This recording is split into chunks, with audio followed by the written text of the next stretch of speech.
ലാലേട്ടന്റെ കഥാപാത്രം വെച്ച് കഴിഞ്ഞാൽ ഇതുപോലത്തെ കോമാണ് worst cameo ever in the history of his career.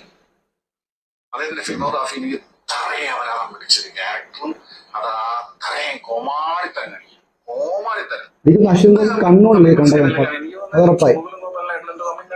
ഓ ഓ ശരിടാ. ഈ ക്യാരക്ടർ മപ്പ് തന്നെ. ഇതെന്ത് കുഴപ്പം പറ. നല്ല ക്യാരക്ടറാണ്.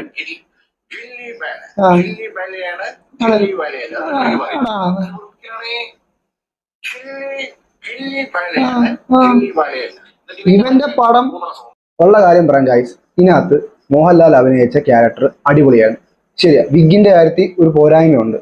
പക്ഷേ ലാലേട്ടൻ ഇതിൽ അഭിനയിച്ച ക്യാരക്ടർ കിട്ടില്ല ക്യാരക്ടറാണ്. ലാലേട്ടൻ ഫാൻസുകാർക്ക് എല്ലാവർക്കും ഇഷ്ടപ്പെടും. ഗില്ലി ബാല ഗില്ലി തന്നെ ആയിരുന്നു സിനിമയ്ക്കകത്ത്. ഇവന് ഒരു മണ്ണാങ്കട്ടയായിരുന്നു. ഇവൻ കണ്ണുകൊണ്ട് തന്നെയാണോ കണ്ണ് എനിക്ക് ഡൗട്ടുണ്ട്. അതും മോഹൻലാൽ വന്ന് അഴിഞ്ഞാടിയ പടത്തിൽ മോഹൻലാൽ കൊള്ളത്തില്ലെന്ന് പറഞ്ഞ ഇവനെപ്പോൾ കണ്ണുകൊണ്ടല്ലേ കണ്ടേക്കുന്നു ഉറപ്പുള്ള കാര്യമാണ്. ആ പടത്തിൽ എന്തെങ്കിലും ഒരു രസം അല്ലെങ്കിൽ എന്തൊരു രസം എന്ന് പറഞ്ഞാൽ ഗില്ലി ബാല തന്നെയായിരുന്നു. ലാലേട്ടന്റെ ആ ഒരു റോൾ തന്നെയായിരുന്നു. ഇവൻ ഇത് തിയേറ്ററിൽ പോയി കാണാൻ ഡൗട്ട് ഉണ്ട്. നല്ല പറയാം. എനിക്കൊന്നും പറയില്ല ഗൈസ്. ഇവനൊരു പടത്തിൽ ചുക്കും അറിയത്തില്ല.